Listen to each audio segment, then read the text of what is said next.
Becca's arm squeezed tight around my waist as I drove us to Julia's. I removed a hand from the handlebars to lift her arms higher away from the bullet wound. Sorry.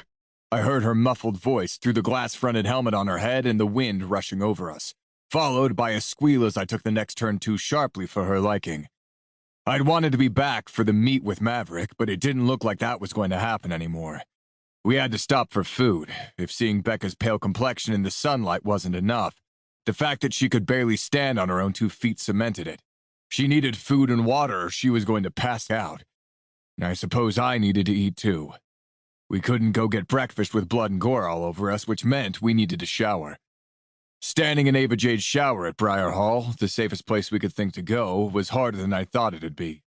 Her room smelled of her, even after all the time she'd spent with us at the Crow's Nest. Her cheap shampoo, nearly empty conditioner, and bar soap scattered on the shower floor were so her. And all right, if I was being honest, the only reason I thought to put off checking on Julia and risk being late to the meet was because there was a chance she might have been here. Alone. Waiting for us to come and find her. Walking into absolute silence was like being shot all over again. Where are you, Sparrow? My Ducati's engine revved as I pulled up alongside Julia's place, and Becca couldn't climb off fast enough. I'm sorry, she repeated as she pulled the oversized helmet off, letting her still damp dark hair fall down her back. I didn't mean to hurt. You're good, I interrupted her, trying and failing not to be agitated with her presence. Ava Jade would be glad I'd taken her with me, that I'd fed her and saw that she got herself cleaned up. It was one small step toward my redemption. One of many. My phone vibrated in my pocket and I took it out, jaw clenching at the screen. The missed call from Diesel and the text message. Diesel, get your ass back here, now. I tucked the phone back in my pocket without replying. Come on, I told Becca. Let's get this over with. Do I, need a weapon, or? I stopped, turning back to face her, quirking a brow. Okay, gotcha. I'll just follow. My nostrils flared. I bent to pull the blade I kept at my ankle out of its sheath and handed it to her. I didn't know blades were your thing, she said, taking it carefully at first like it might bite her before she got the tang properly placed and held it with confidence. They're not, I replied. You know how to use that? Stick 'em with the pointy end, she said, a small smile on her lips. If there was trouble up there, we were dead. Yeah, you do that. Her smile faltered and she fell into step behind me.